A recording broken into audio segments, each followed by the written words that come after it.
Well, good morning, good afternoon, and good evening to all of you that have joined today's webinar titled The Metaverse Requires New Business Models, Learn Why and How to Create Them.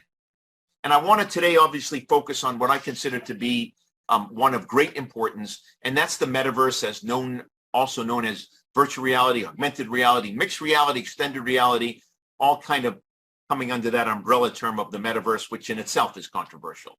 But let's start with a quick definition of the metaverse. And I'm going to define it as a virtual, and by virtual I mean not physically existing, but made to kind of appear so through software. So a virtual and 3D, that's another really important component in the definition of the metaverse. We're moving from a 2D world, 2-dimension, to a 3D, 3-dimension world. So a virtual, 3-dimensional, immersive environment, meaning you enter the environment, you're a part of the environment, where you can explore virtual worlds, you can meet and communicate with others, you can attend dedicated meetings and different events, conferences, conventions, musical events. You can be creative, you can learn, you can have fun. So what does the tomorrow's metaverse business model begin to look like? And here I'd like to just share with you some of my thoughts. I think within the next 5 years, many customers will insist on communicating with companies using their avatars. And one of the things you have to ask yourself is, as a businessman or woman, how do you communicate with an avatar? What do you do differently? What's the business process? What's the business model? How do you welcome an avatar? How do you make sure that avatars are playing fairly? And all those issues around avatars.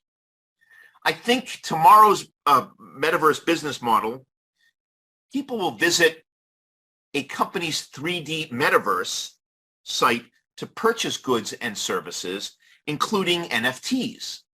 Well, if somebody's going to visit your metaverse site, we have to ask simple questions. How are we going to welcome them? How are we going to make sure we service them the way they want to? How do I make sure they're happy and have a good customer experience? How do I make sure they can buy the goods simply and return the goods if they're not happy with what they bought? And after they bought it, if they have a problem, how are we going to service them? And this requires a rethink of the models that are in place, today's models, because unfortunately, they're not going to cut it in the metaverse world in the same way they work in our current business models. I alluded to the fact that tomorrow's metaverse business model will probably start out using existing credit cards or other payment terms. But eventually, and eventually means in the next 10 years, people will pay using cryptocurrency. They'll become stable, they'll become probably much more regulated and so forth. But that's the direction of tomorrow's metaverse model. And most importantly, and I've alluded to it, and you kind of saw it with the remote assist, they'll be receiving customer service in the metaverse in this do-it-with-me model.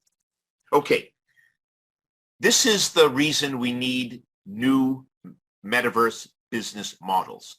Today's model is fine for today, but the new metaverse artifacts, unfortunately, do not fit well with the existing model, and therefore they demand rethink of how we move forward in the metaverse model. And by the way, don't get overly concerned by this. That's what happened when Apple came into the picture, or Netflix, or any of the Tesla and so forth. Any of the disruptors, they not only disrupt the industry with a product, but they force business models to change.